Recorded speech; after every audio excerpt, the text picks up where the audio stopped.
you all for tuning in. This is Iman, and Selena.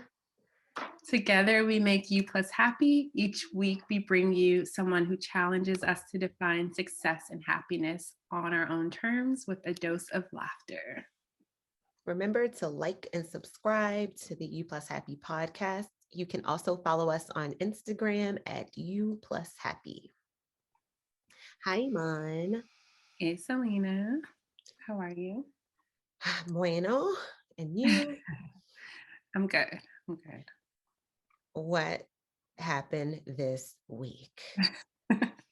What happened? Lots happened this week. No. Um, but I had so I started a new role, as you know. Ooh, Um, I'm sorry. Sorry. Which is exciting, but it's a steep learning curve. So I'm trying to, I guess, learn as quick as possible so that I can actually add value to the role. But that wasn't what I wanted to share. Okay. So, side note, but within like the hustle bustle of the week, I got my delivery months later of a hammock. So I have a hammock in my backyard and I'm super excited about it. So I laid out like on my lunch break because I'm working from home like part of the week.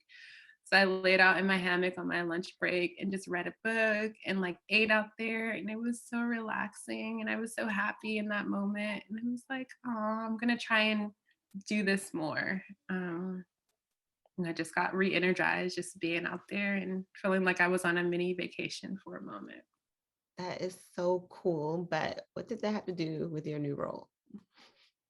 Well, so it was my break because I was like trying to wrap my head around like all these new processes and like it was a bit stressful / exciting. So I was really happy when the delivery guy came and was like, here's your hammock. And I like set it up and I don't know. It didn't really have much to do with that other than it made me happy and I had a break. That's so cool. Yes. What about you? What happened this week for you? That made me think about something that's very similar. I didn't have a hammock, y'all, but I was busy and I had like an hour window, but I didn't have time to come home. So I was running errands and whatever. I had to do some stuff, but I had an hour. But I was in a neighborhood I didn't know. So I went to this market I had never been to and I got a shrimp wrap and then I got a big piece of vanilla cake. And then I had my book, a novel. I was talking to someone else. I haven't read novels in years. Like I just started when we had Alicia on the show. Mm-hmm. The founder of Mind Your Health. Go watch her episode, y'all. Listen to her episode. But that was the catalyst to start reading novels. So it was like 40 minutes, and I'm just sitting there eating this shrimp wrap, eating my cake, reading this book, and it was amazing. And it was sunny outside, and I was decided not to feel guilty about the cake. I was like, I love cake. If I have a little extra cellulite or roll, I'm gonna have it because I'm not gonna stop eating cake. Boo boo. So I've just decided to stop having guilt when eating cake. It's all about balance. So just like guilt-free eating and like it was beautiful. But then I went to Zumba, so it was okay. Balance, of course. I love it. Yeah, it was amazing. And like, and then I got lost in that world, the novel. Oh, I looked up, I was like, oh, I'm in my life. Yeah, it makes such a big difference having those little breaks in the day. Yes. And I think the book took it over the top. Girl, yes. So who do we have on the show this week? We have Clinton, who is a Texas native, entrepreneur, and artist. He went from cutting his neighborhood friends' hair to styling some of the most elite clients on the East Coast. He is now the owner of Magnum Opus Salon and has over 25 years of experience in the industry. You can check out his work by going to magnumopussalon.com.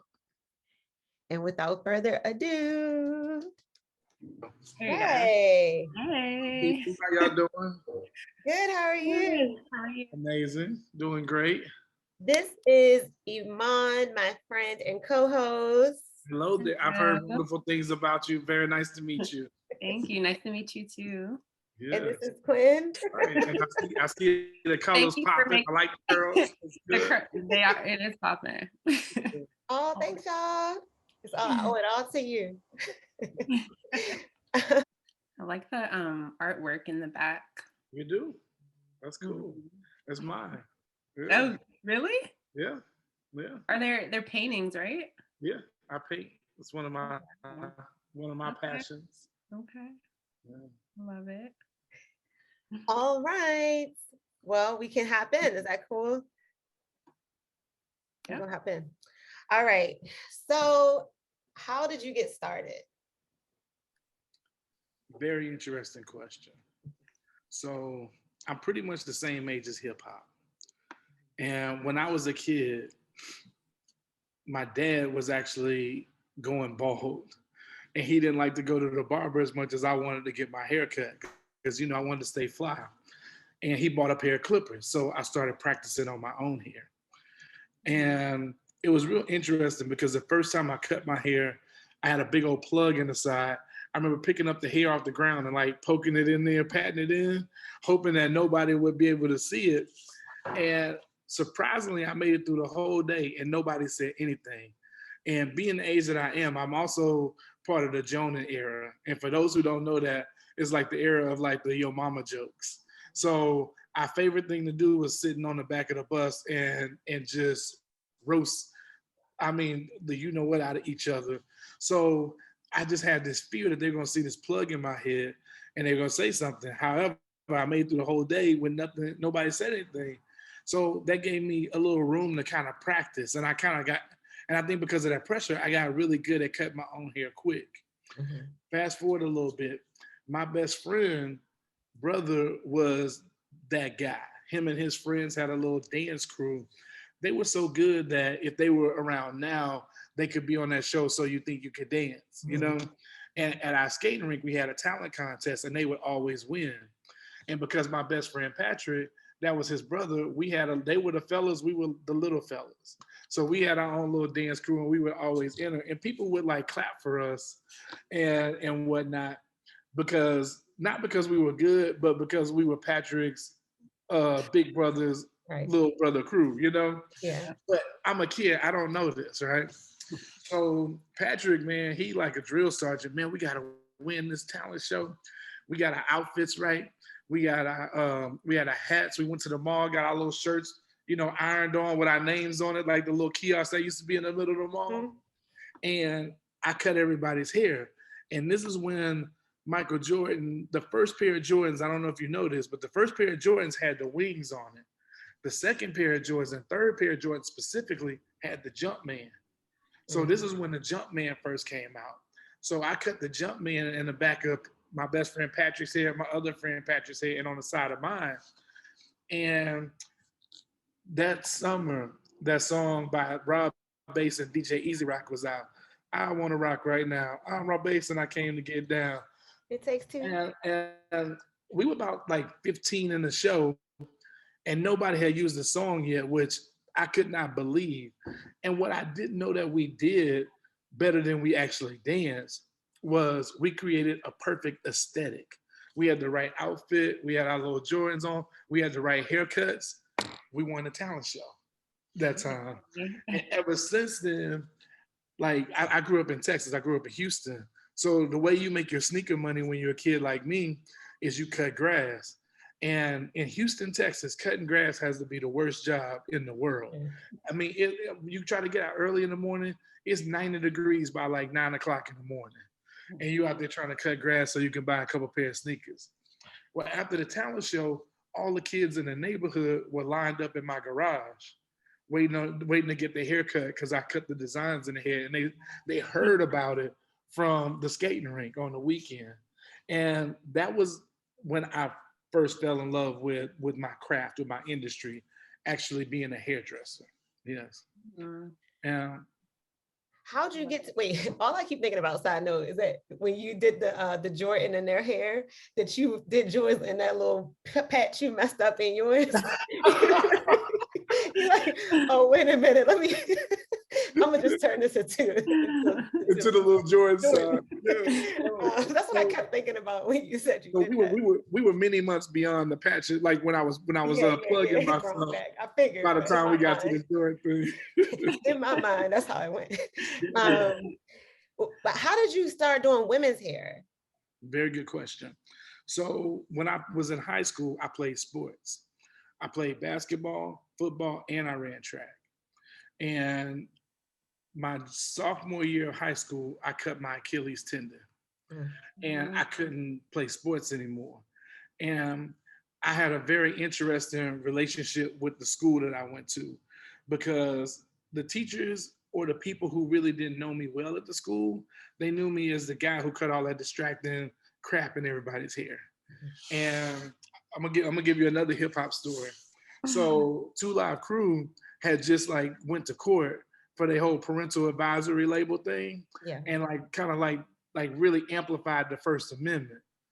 And I moved to San Antonio. I'm living in San Antonio, Texas. It's very conservative. And I started cutting my friend's hair there. And there's this one guy we call Playboy. And we called him Playboy because he always made a play on the football team. And like I would cut his nickname in the back of his head. Well, I don't know if you remember, like on the back of those flaps on the back of the trucks, but they used to have the girl kind of sitting back, like the little metal sign. I cut that in the back of his head to kind of symbolize Playboy.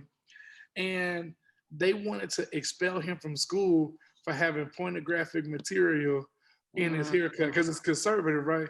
First of all, I didn't know what the word pornographic meant at that time. So, and basically we told him, like, look, you can't do that, because they didn't have anything in the handbook that said you couldn't have designs in the head, because it was hip hop, it was new. That wasn't something they had to put in the handbook before that. And they were violating his First Amendment freedom of speech rights. And so guess what? He didn't have to cut his hair. So the counselor kind of knew me from that story. And she's like, okay, he might be like a little troublemaker. Long story short, since I couldn't play sports, she asked me, what did I want to do? And I said, well, I don't think I'm going to college because I don't want to sit at a desk all day. It's kind of boring. And I said, since I'm not going to the NFL now, I think I'm gonna be a backup dancer for Big Daddy Kane when I finish, school. So that was my aspirations at the time, Hopes and dreams. Yeah. So she's shaking her head. She's like, I'm gonna put you in cosmetology. And I was like, Cosmo, what? Another word I don't know what it meant at the time. And she said, you can get your license to cut hair, because they had a vocational wing at the high school that I went to. So I said, bet, sign me up. I was gonna do that anyway. I get in the class, it looks like Game of Thrones in there. They have like heads on spikes, and they like practicing rolling the hair for the old ladies that come to the beauty schools to get their hair done. And I never did hair like that. And for me, if you know anything about like the girls who like get into cosmetology, they're like the ones that like fashion, that like makeup. So I'm the only guy in the room with about 23 cute girls. It ain't no way I'm leaving this room. So I'm like, okay, I'm about to figure out how to make this work. And you should have seen me trying to curl hair. It was terrible, because I used to just work with clippers. So I don't know what happened. Like I think it's from playing sports so long. I just got mad competitive. I wasn't gonna just like let the girls be better than me, So I literally started trying and putting in forth the effort to like learn how to do it. And I fell in love with the process, and I got good at it. And I mean, I won every award that they had for like students that they had at the school, and I just never looked back. I knew exactly what I was gonna do at that point. I love it. And it sounds like the theme that I keep hearing is, you're like, okay, this, like, when you weren't able to go and get your hair cut as much as you wanted, you're like, all right, I'm just gonna figure it out. Right. And it sounds like there's this underlining theme of like, okay, things aren't working out, like I'm gonna just figure it out. And like, so that's a lot of confidence to have it. You said you were like 15, 14? I'm gonna tell you something that my mother did to me when I was a kid. when I was a kid, I'm talking like 6 or 7. Whenever I used to always say, I can't, I can't, I can't. You know, like, won't you do this? I'm like, Mom, I can't do that. And she, anytime I said I can't, she used to make me say, I think I can 5 times. Mm. And I think the way my brain was working at that time, I think I was probably like undiagnosed ADD, you know? So, I just used to get mentally distracted. And sometimes I get thrown off course. And I think what happened was when I would sit there and do what my mom said, that I think I can, I think I can, it allowed me to refocus. And then I started getting success in things. But man, I just grew up with a lot of love. Man, my parents had me thinking I could have done anything, like for real. Like I really grew up like my mom, like, Mom, you think I can do anything? Oh, baby, you can do anything.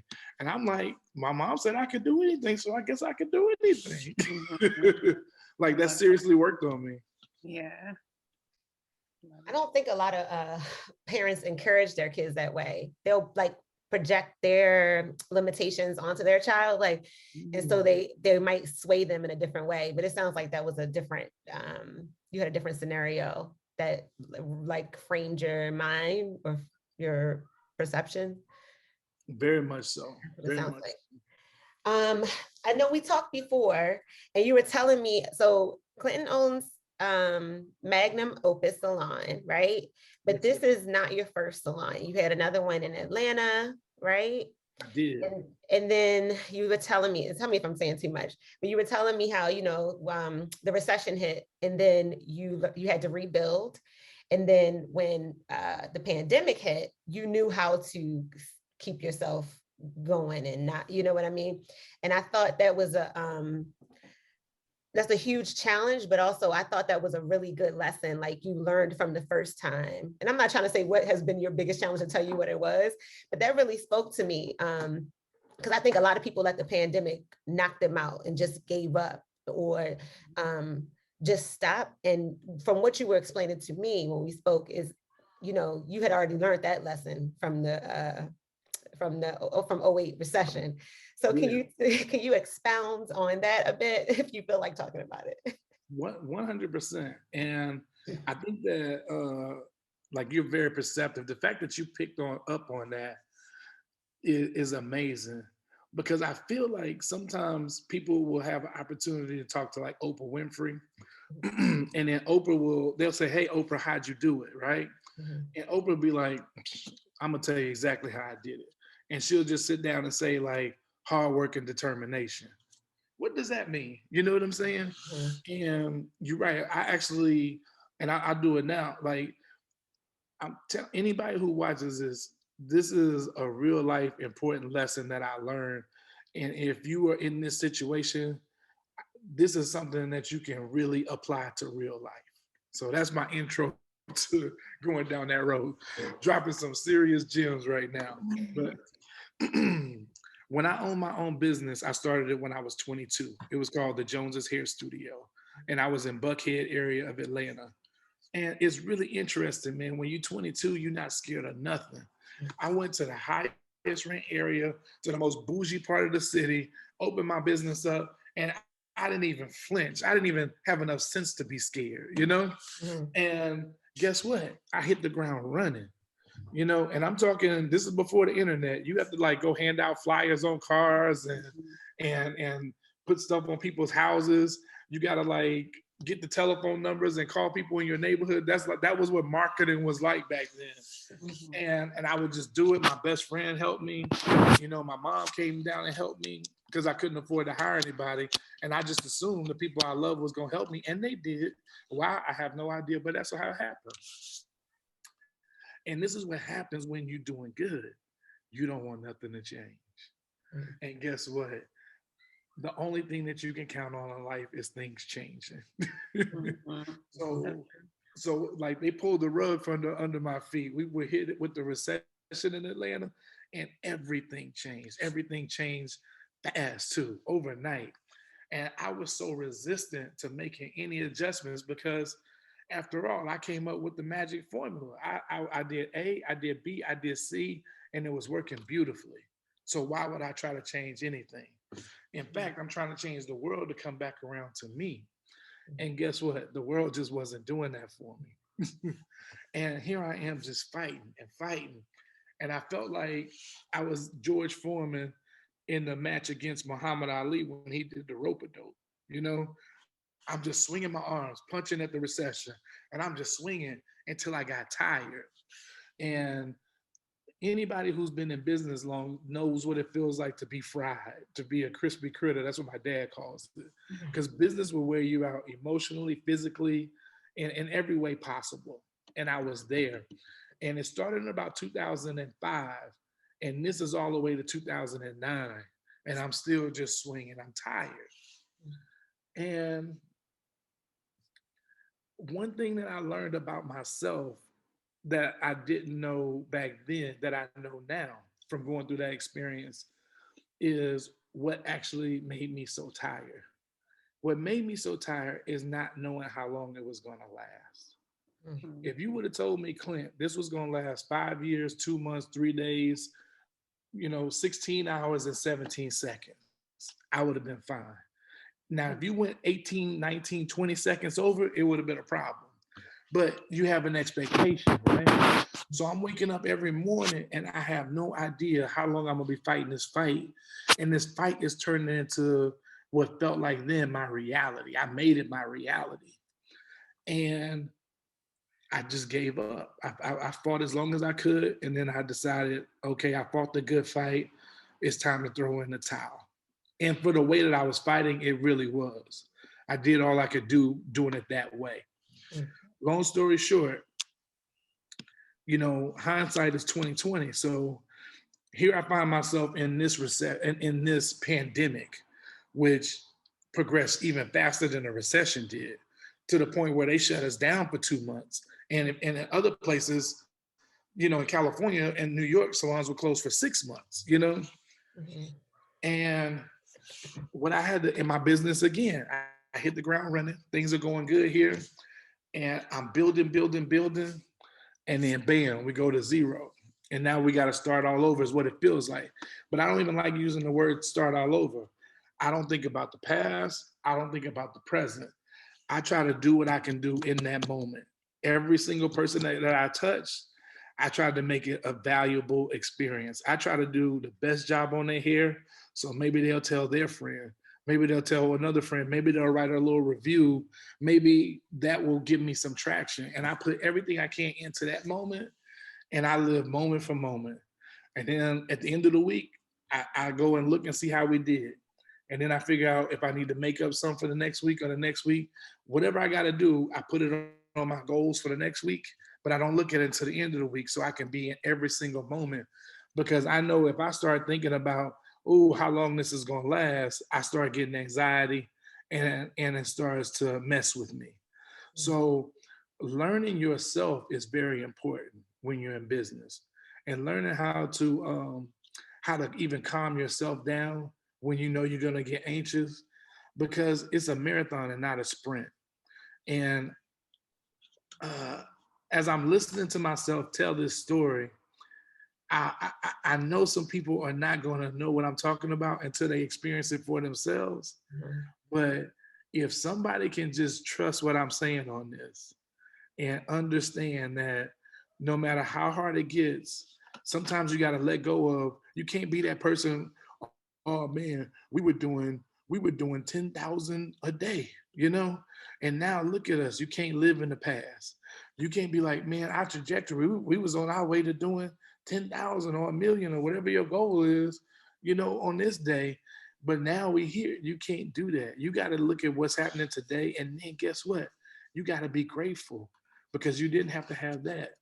And then you got to and I think that kind of positive energy is what really helps you build. Because when you're anxious, when you have something in your hand, but I'm gonna just kind of put it to the universe of energy and sowing and reaping or whatever, however you want to look at it. But when you being fed right now, and all you can think about is the next meal, you're tainting the meal that you're about to have right at that moment. Mhm.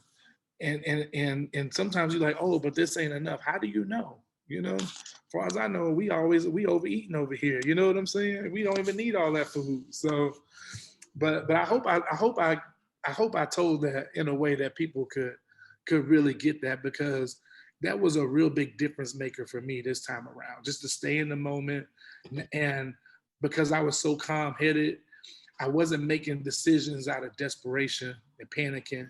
Mm. And that was the real big difference for my business this time around. I love that. Well, I love so much of what you just said, Yeah. but I really love the whole idea of living in the present, because I think that's so, like, it's easy to say, but it's so hard to do, because a lot of people are either stuck in the past or worried about the future. So the fact that you were able to kind of make that shift and be like, look, what can I do today? This is all that's really guaranteed, is this moment right here, right now.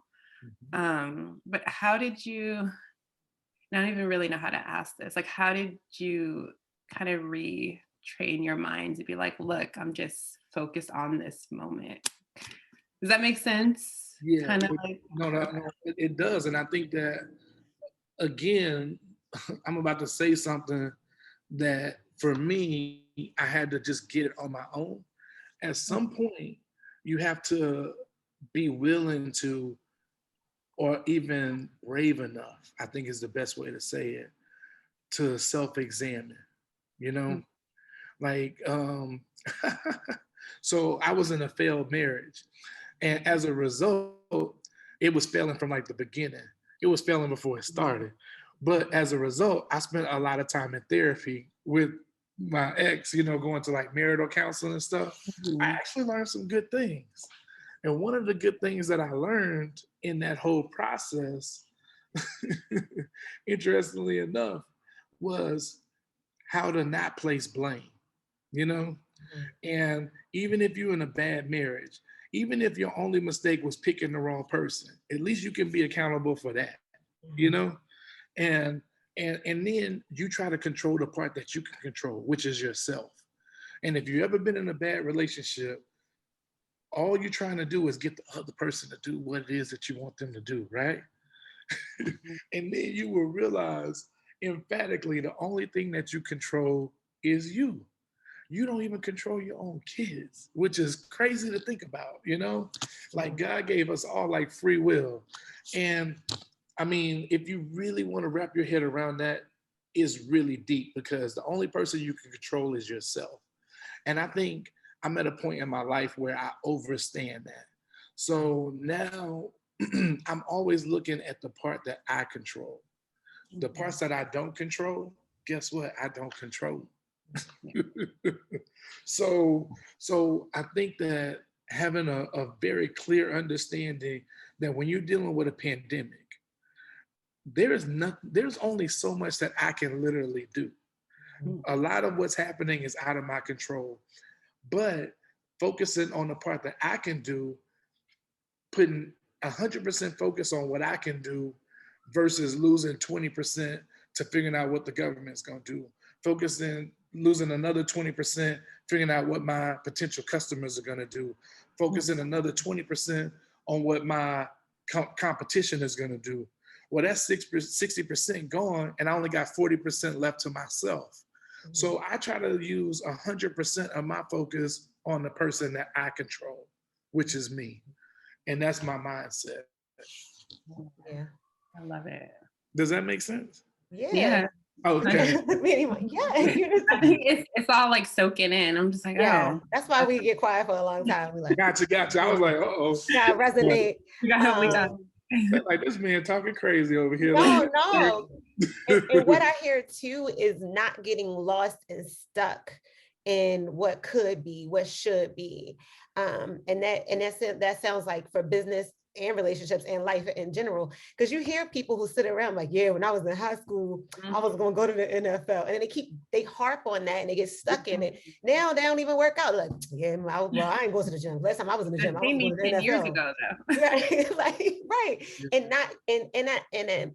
And again, what you said too, tying it in together, is like that blame part too. So you just like say in my example of you were going to go to the NFL, well, you blamed your injury, not you, but just as somebody in general, you blamed your injury injury on everything, and now you just threw away the rest of your life, or you think, okay, that happened, so what can I do now? Like, what? Okay, I got the injury, I'm not going to NFL, get over it. Like, sorry, it sucks, your dream's over. So now what's your next dream? I know it's harsh, but that's life. But what you're saying is like, what I got from it is just not staying stuck on that. Like, you do have to, I didn't mean to be insensitive. Like, I'm not saying don't mourn it, don't mourn that loss, but mourn it and let's move on. Like, don't stay in it. Yeah, and you just nailed something that I think that is actually a skill that I learned was a skill. Mourning is a skill. And sometimes you do need to mourn a situation. If something traumatic happens, like if you legit think you're going to the league, you have an injury, you guess what? You need a minute, you know? But you know what? Be responsible. Take your minute and then get back to life, you know? Get back to what's next, you know? You need a minute, not an hour. Like thank you. Or a lifetime. Yeah, because you know, that's just a waste. Yes. So yeah, I didn't mean to sound that insensitive when I'm like, get over I don't think it. that's insensitive at all. Yeah, but, I don't. Yeah, but yeah, get over it. Yeah. Yeah. No, I think too, just going off of that and like listening to your story, it sounds like you were really good in sports, but you also had these other skills. Like you were good at dancing, you were good at doing hair. So it wasn't like, this is all I am. From what you said, it was like you had these other skills that you harnessed and that you were like, I'm really good at these, which I think is really important for people to be like, okay, this is what I'm passionate about, but like, what else am I good at? So people who know me, every time they hear me say this, they like shaking their head. I don't feel like I'm good at nothing. Okay. But I take that back. I'm good at one thing. Okay. I'm good at working hard. And I feel like whatever it is that I want to do, I will figure it out and I will outwork you, you know? And I think that, like, I will say, I think some of that's in my DNA. I think I come from, you know, a long line of people who built this country for free and were able to survive through the impossible. And that endurance is somehow woven into my DNA.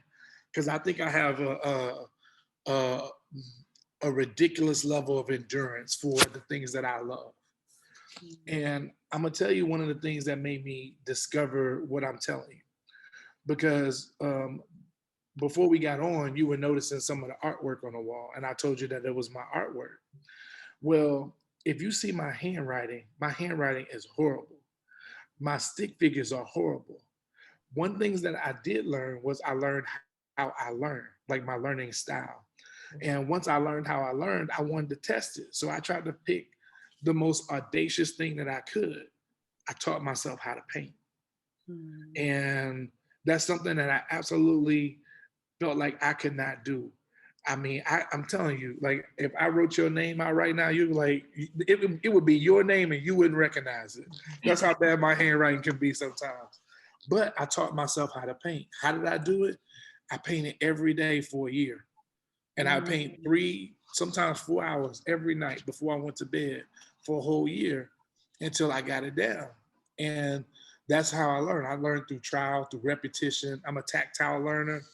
And all my life, it's been that way. When I was a kid, I didn't naturally have rhythm, but I love music so bad. And I wanted to dance. And my cousins used to tease me, you know, all the time, because we're from Texas. And I was like a country boy.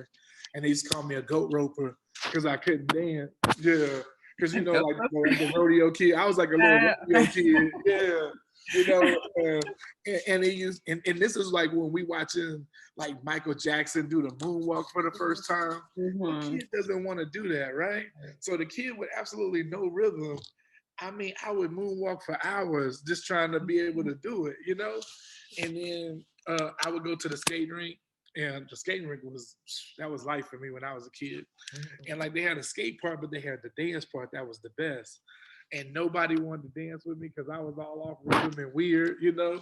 So I learned how to dance by just, you know, once they told me like the 1, 2, 3, 4, 5, 6, 7, 8, I was like, oh, snap, you can count? I can count. I learned how to dance. But I say all that to say that And then I had the type of mother, I gotta say this too, but I had the type of mother that would look me in my eyes and be like, baby, you can do anything. And when a mother tells a son that, oh my goodness, I mean, I can do anything. I would literally figure out how to do anything that I wanted to do. And before you know it, it looks like I'm good at everything.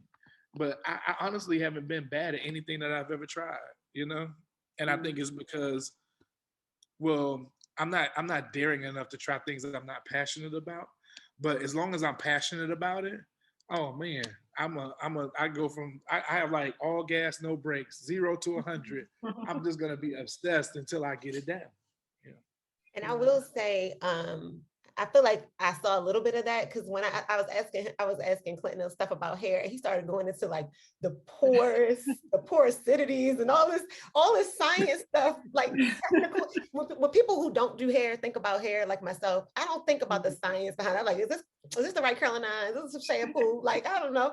But he started going into like just all this technical stuff that I don't think people think about. And I was like, damn, he really like hair. So but it's just a testament to what you just explained of like, you really studied that craft to even remember that. No other hair, and I've never even had a hairdresser start breaking down the science of it. And like, Like, when I was in class, they'd be like, yo, you memorized the book? I'm like, yeah, did you?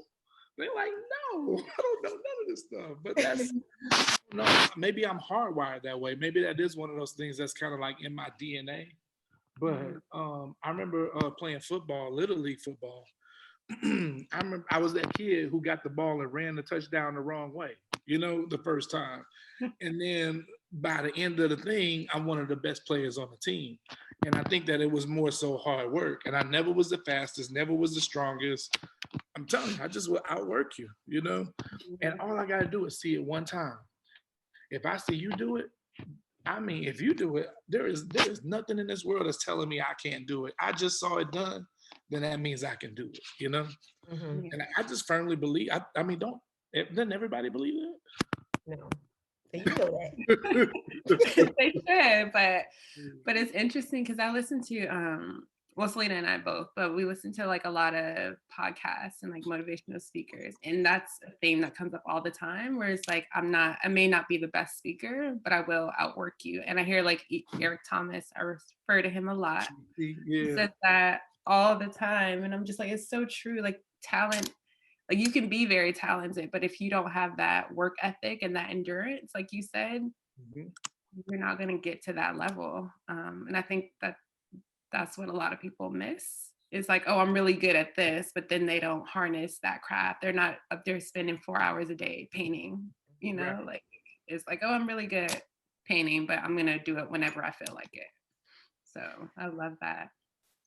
The biggest thing I got from Eric Thomas, who is somebody who I really liked, but there's only one really good thing that I got from him, and it was exceptional. One. Yeah, because like some of his stuff is like kind of like that Oprah Winfrey thing, right? It's just not detailed enough, like about how to do it. It's just like believe in yourself. Well, what does that look like? What does that mean? What is it? You know? And I can tell you when I say believe in myself, it literally started from my mom telling me, you know what I'm saying? And I wish a lot of anyway. He said that like you have to know your why, and that really stuck with me.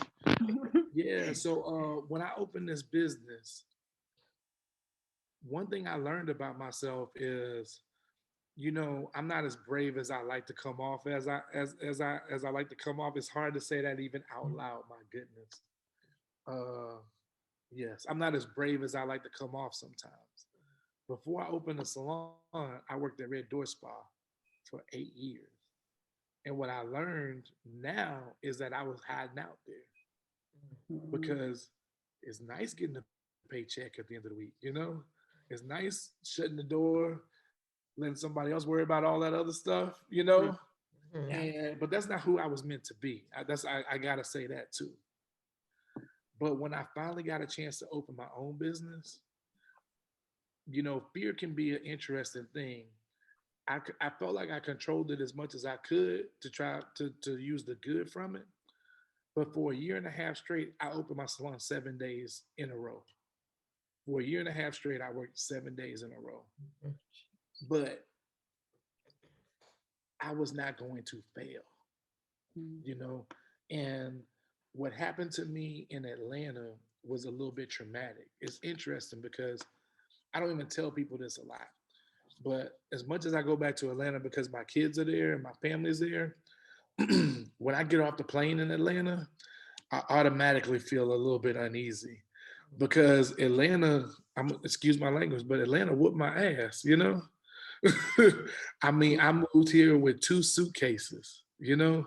I'm talking about 5,000 square foot house. I had a Range Rover and a Jaguar at the same damn time. You know what I'm saying? I mean, I was tearing the malls up and living. I mean, I was, and you know what? I didn't think. When did I think it was gonna ever stop? Never, right?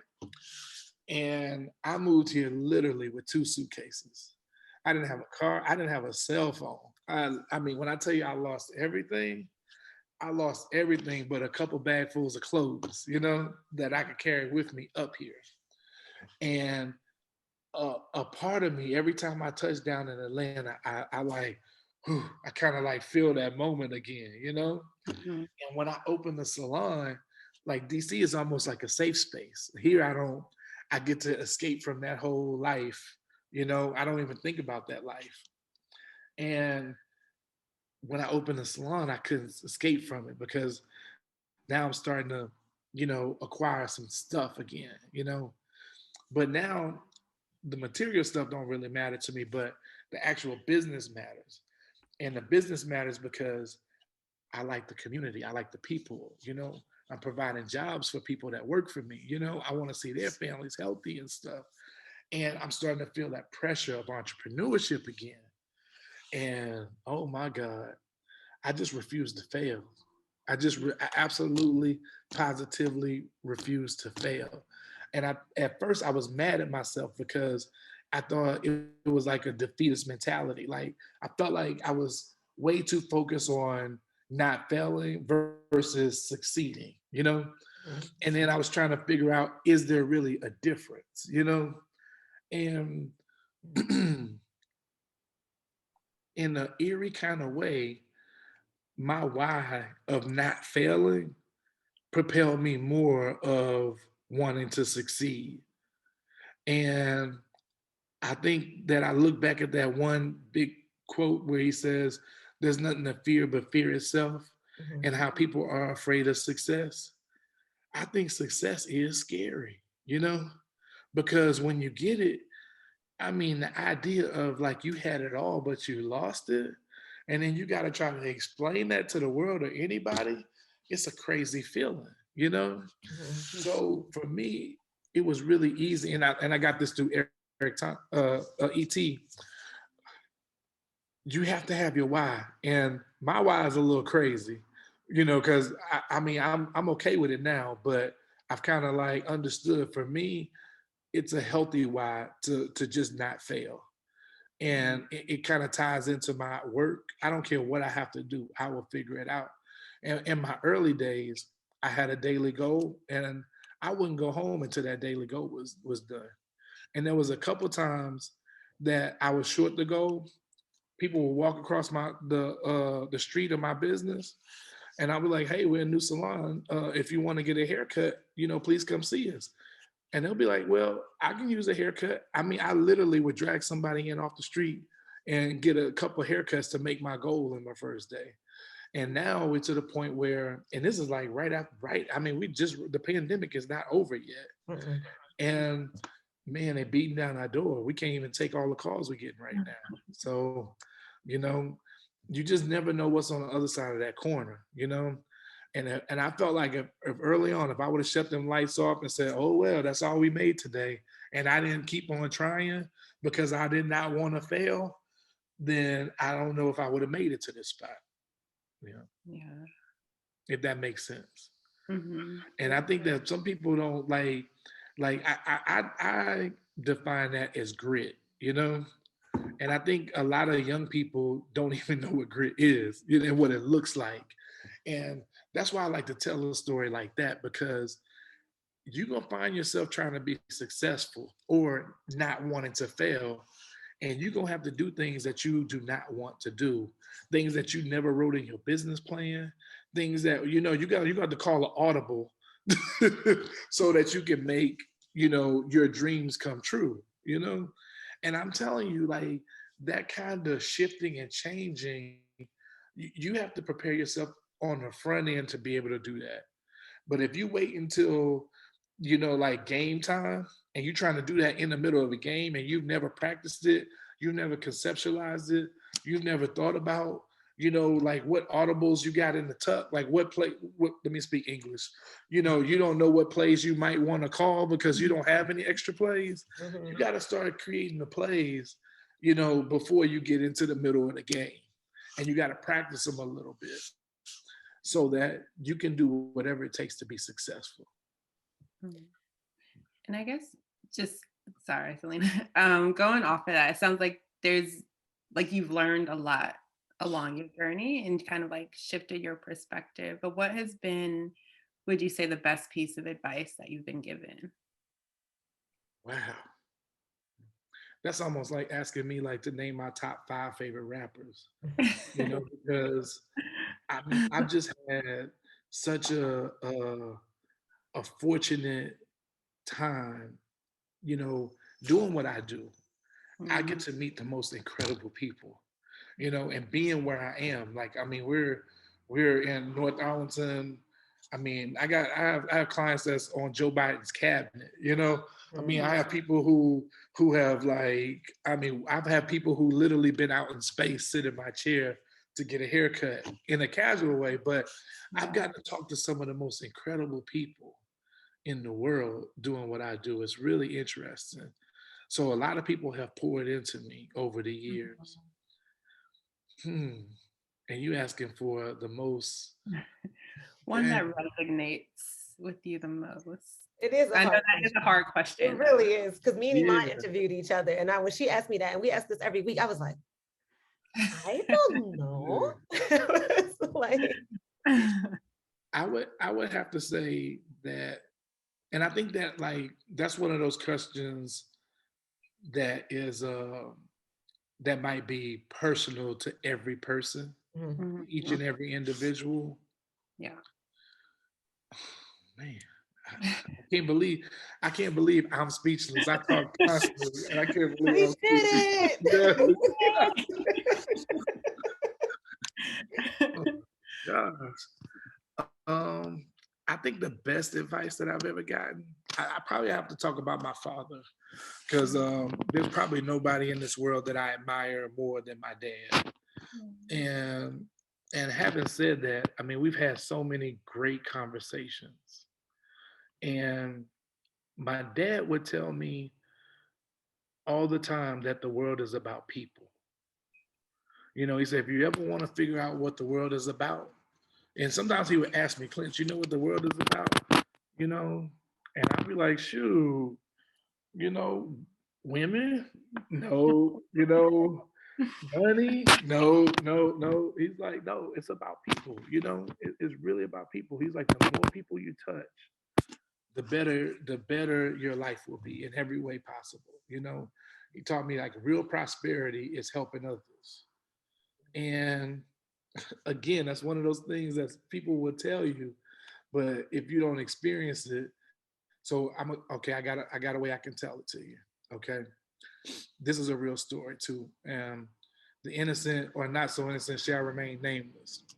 But I found myself having an understudy, teaching them everything that I know how to do, right? With the intent for us to work together, right? And I mean, I spent months and hours pouring into this person, right?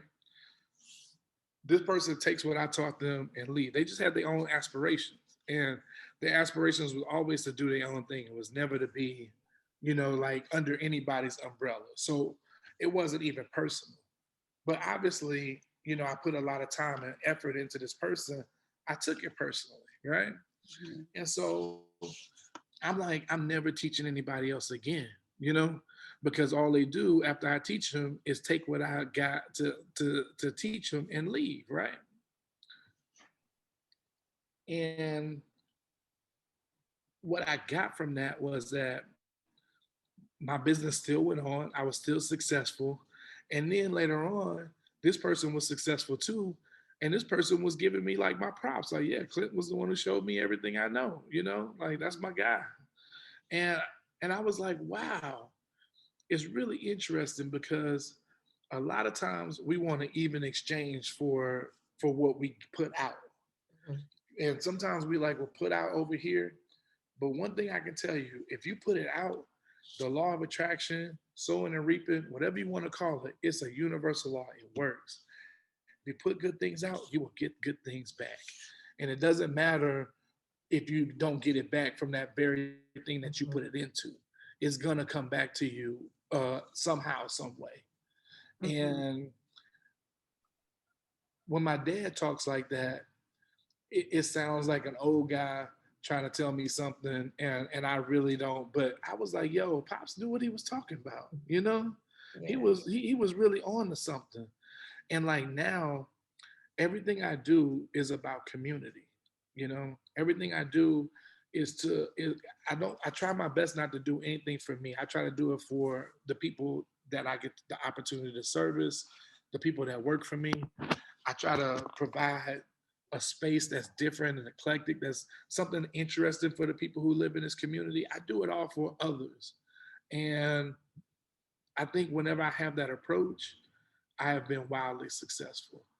I think that I've always noticed that when I start, well, I got to get mine. I'm taking mine first. I'm gonna do me first. Man, it just never works. It doesn't work out as well as when I'm focused on others. When I try to focus on myself a little too much, I don't know, something happens. It just doesn't work right. And I think my dad kind of pointing that out to me early was probably the best advice that I've ever got. Mm, Yeah. okay. No, that's Love it. good. That's good. I remember a long time ago, my mom told me not that same thing, but similar what you were saying, like you're gonna get it back regardless. Because I was doing something for some people, and when I needed it back, and she was like, "Don't worry about that. Don't worry about those people. You planted those seeds, and Yeah, they're watered, and they're gonna is it harvest or they're gonna grow. yeah. They're They're gonna gonna." grow. Yeah. You'll So reap the harvest. Yeah. and that is something I think about a lot. Even the bad seeds though, because I've done bad things. That's true. Um, so we're winding down.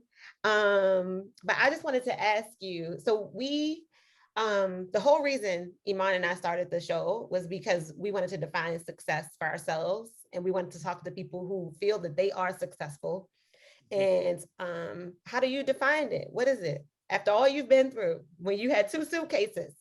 You know, believe it or not, me with the 2 suitcases was was wealthier than the person who had all the other stuff Mm, because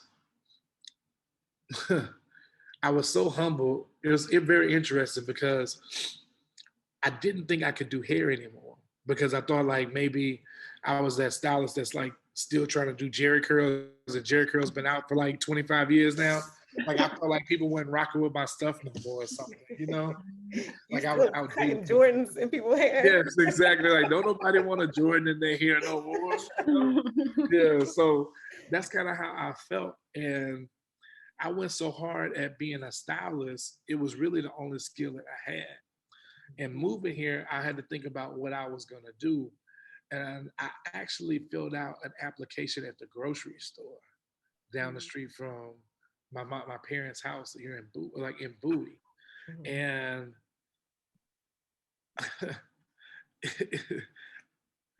it was so interesting because I filled out a job application as a receptionist at a salon. Mhm. Like somebody to just answer the phones. mhm. Didn't think I could do hair anymore. I just thought that nobody was checking for what I had, so it must not be good.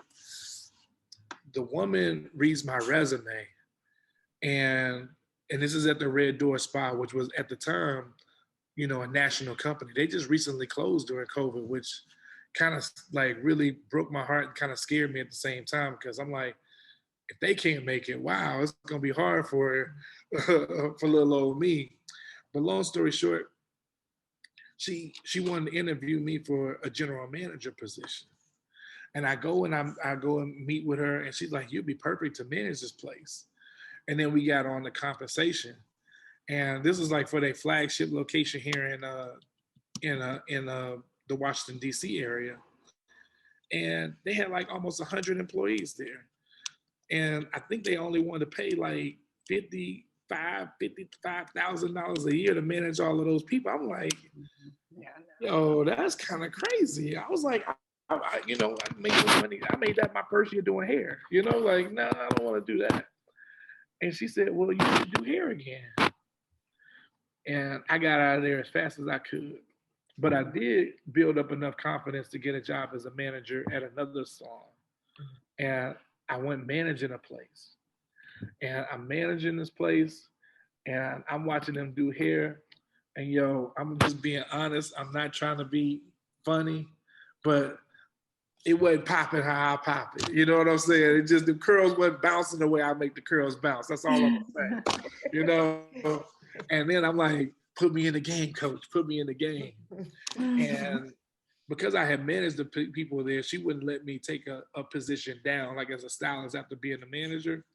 So I went back to Red Door and I got my job there. But one thing that I have to say is the most valuable thing that I possess is what's here and what's here, you know? And those are some things that nobody could ever take that away from you, you know?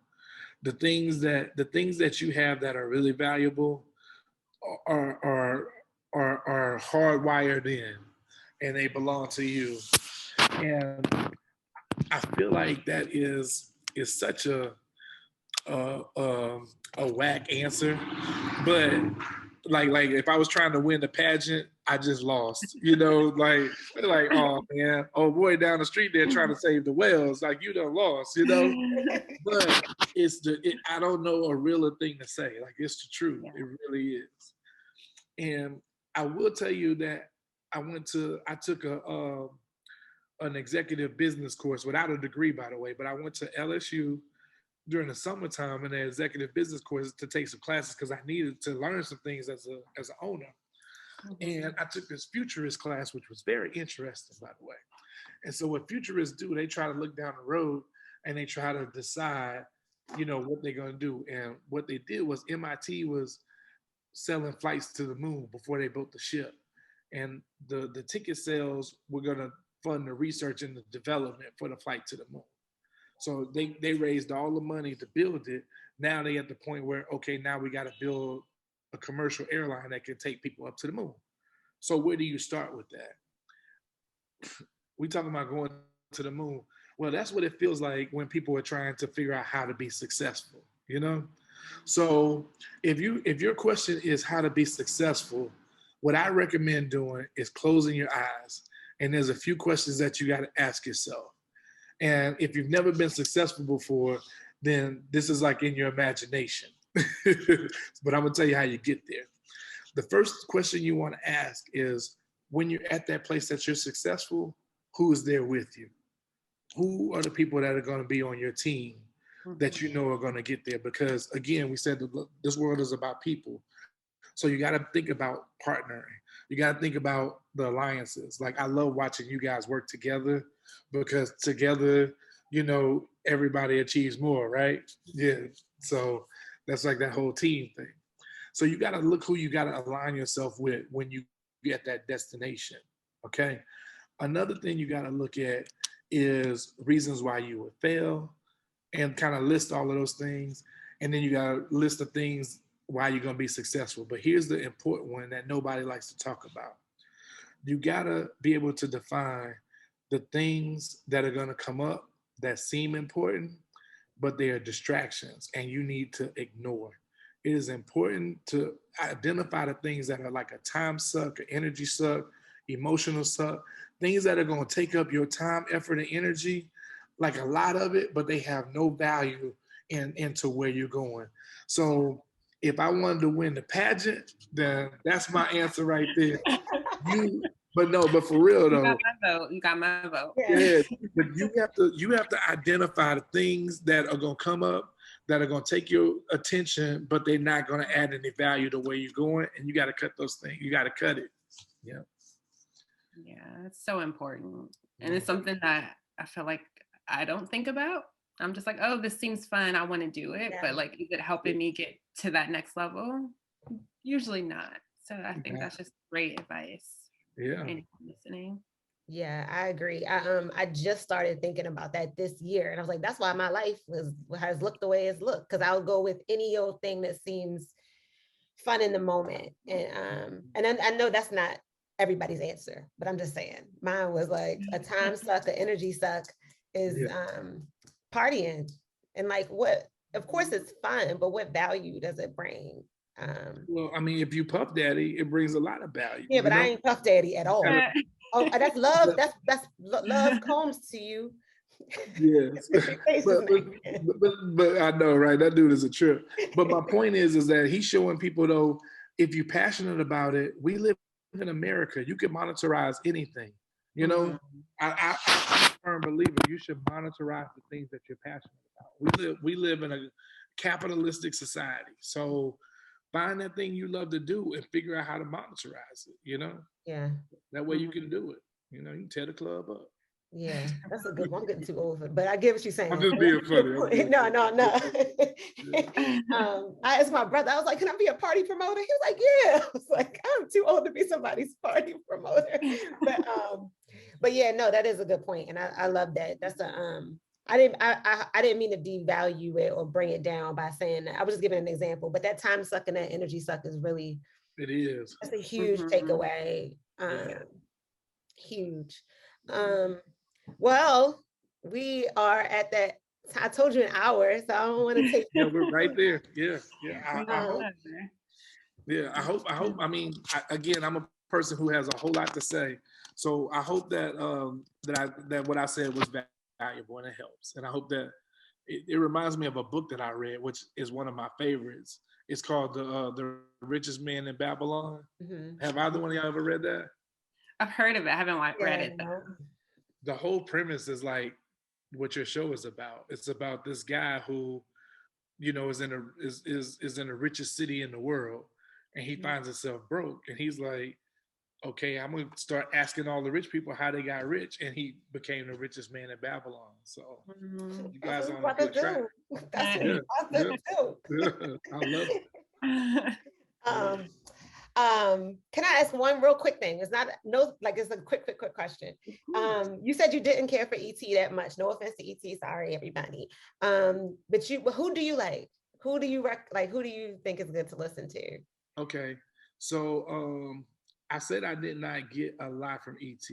Yes, and I'm sorry. And if I said I didn't care for him, let me clarify. That was me. I think ET is amazing. Like he doesn't show you the how. That's what you were saying. Yeah. I apologize. So I read Kobe Bryant's book, for instance. It's the Mamba mentality thing. Yo, oh my God. Kobe talks about how his dad was a basketball player. So when he's a kid, he has him in all the elite exclusive basketball camps where the best kids in the world are playing basketball. And this is before he grew into his body. He's this little skinny kid and he don't have no skills. And he said he remembered going in the game, and at the end of the game, everybody looking at his stats. He was in the game. The only stat he had was playing time. He didn't have no passes, no rebounds, no assists, no nothing. And he said he went home and he cried because he realized he was like the worst player in the league. And Kobe Bryant said that, he said, well, I'm giving myself 3 years to be the best player in the league. And so he broke it down to math. So what do I have to do? And he said, well, these kids are practicing 3 times a week, and 3 times a week they practicing about 2 hours a time. So he said, I'm gonna practice every day. And if they practice in 2 hours, I'm gonna practice at least 4. And I'm gonna try to practice 5 hours. And then, you know, if you add up their practices and you add up my practices, in 3 years, I'll be better than all of them, you know? Mhm. And he said by year 2, you know, the first thing he did, and then he broke it down. He said, the first thing I did was got close to the basket and just shot layups real close to the basket. Then the next thing I did was I developed a mid range shot. And then the next thing I did was I started shooting a 3-pointer. And that would be that, like he said, until, and I wouldn't move to the next one until I had a certain level of mastery at the close range, the mid range, and then the 3 ball. Because he said that he recognized to be an all-around good player, you got to be able to shoot from all the different spots on the court. And he said by year 2 he started to grow into his body, and by year 2 he had already surpassed his goal. And that's what I mean by telling me like step by step, you know, like he like told me how he woke up in the morning, what he practiced, and that kind of thing. And like ET would tell you, conversely, like if I had to compare it to like how does it, ET would tell you like man, you got the same 24 hours in the day that Beyonce got, you know? So what you gonna do with your 24 hours? I don't know how to translate that always, you know? Yeah. You Yeah. listen to his podcast, he goes in more detail. But yeah, I know what you mean. Like the speech, Yeah. like Yeah. big. And, Yeah. and then like some of his things, like and I mean I get it, like he caters, like his audience, you know, is corporate based, is education based, is sports based. And I'm a creative. So I think that that's another part where we kind of disconnect, because he talks about, you know, being a dropout and going to, you know, now he's got his doctorate, you know? Mm-hmm. Man, I mean, like if your goal is to be successful financial and with your family and all of those kinds of things, I mean, I don't need to go to college to do that. That's like wasting my time. You know what I'm saying? And not that going to college is a bad thing. It's just there's more than one way to kind of, you know, do it. And I kind of like the people who kind of speak to that, to the more non-conventional routes, you know. Yeah. But I understand that he builds that market because those are the ones who pay him the big bucks to come, you know, do the big sessions and meetings and stuff like that. Right.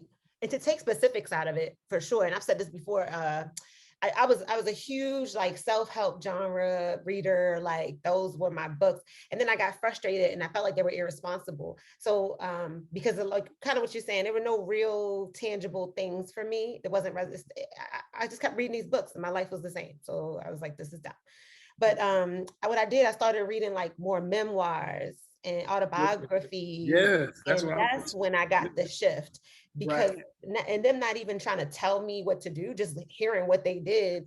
Even with I read Shoe Dog by the CEO or the creator of Nike, right around the time Iman started our show. And I was telling her, like, we thought our meetings were long.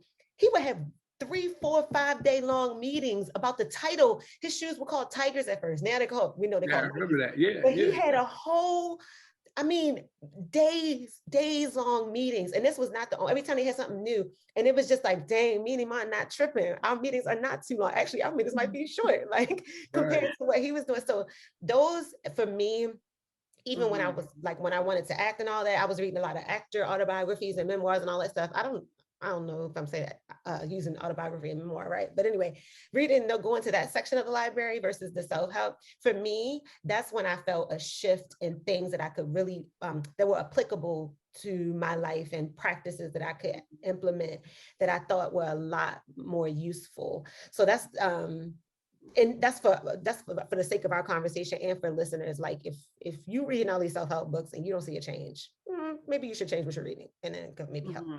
But I'm not saying that stuff doesn't help some people. It just wasn't helping me. It helped a little bit, but not as much as the autobiographies. Yeah. Well, and I'm telling you, I think it's really, you know, the real thing is, you know, what's going to put a pen and a piece of paper in your hand and make you start writing out what it is you want to do. What's going to make you jump out the bed before your alarm clock goes on and start knocking out what you got to do to make that thing happen.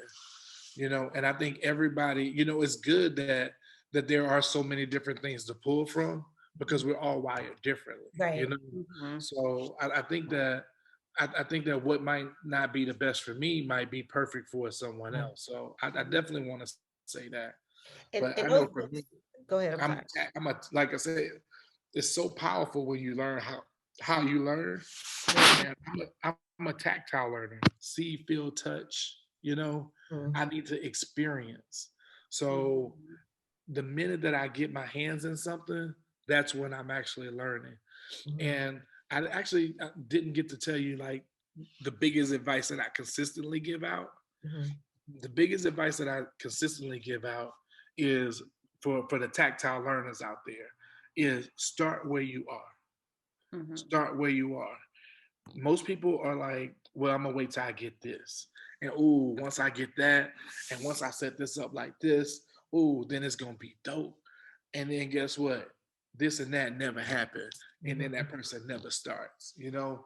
Or they'd be like, you know, once I get that Willy Wonka chocolate factory machine that costs $32,000, whatever it is, then I'm gonna get like, man, start where you are, you know?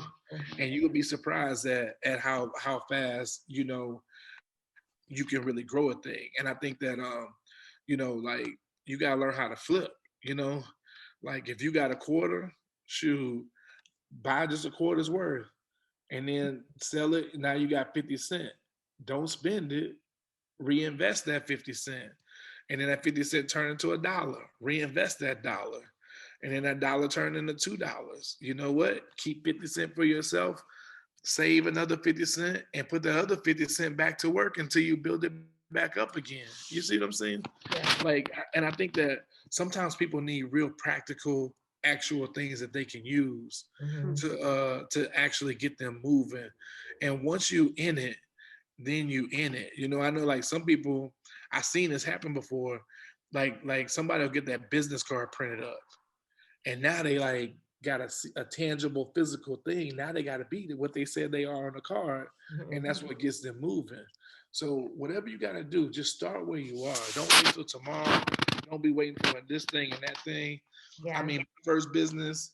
I remember my first day having customers. Hell, I set everything up. I didn't even have a point of sale system set up. So that's the one thing you want to make sure you do first is make sure you can take the money when it start coming in, you know? Important. Might be so important. Yeah, but my first business, I started so fast, I couldn't even take the money when it was coming in. Oh, money. Oh, I forgot about that.